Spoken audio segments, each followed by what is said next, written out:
This is what they're talking about. The Army held that the black man was physically unqualified for combat duty, was by nature subservient, mentally inferior, believed himself to be inferior to the white man, was susceptible to the influence of crowd psychology. It goes on and on. This is the attitude of the American War College when they evaluated the black in war in 1925. The study characterized blacks as possessing a, quote, profoundly superstitious nature. Idiotic.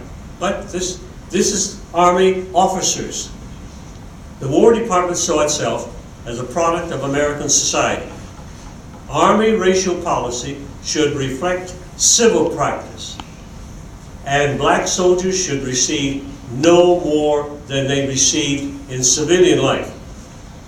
Since the majority of American populace approved of segregation, the War Department saw itself as a servant of the state, not an instrument of social change. 1925. How long does it take to be a colonel? 15, 18 years? 21 now, sir. All right. These men who were second lieutenants here, by the time we got in, these are the colonels. Colonel Selway, he had this attitude. And all of our, we caught hell with Selway. Selway was the reason why the 100 officers were arrested at Freeman Field, Indiana. They were arrested technically for refusing to sign their names. Now dig this.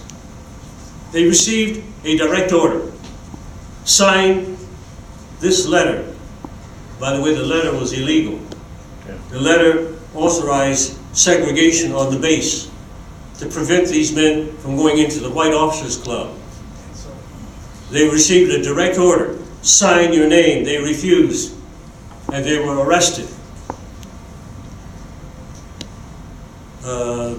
Went into their records. Reprimands went into the records. Coleman Young was one of the men.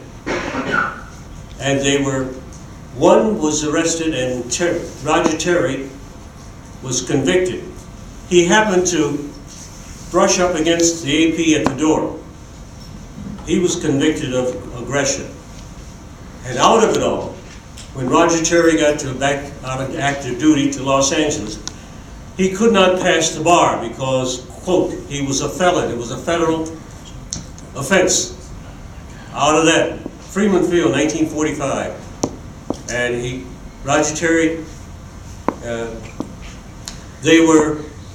records were expunged out of, the reprimands were expunged out of their records by President Clinton. Coleman Young said, hell no, leave it in there. Because after I'm gone, I want them to see that record, to know that I was arrested falsely. Some of the men went through hell. So it's all part of the record, all part of the history.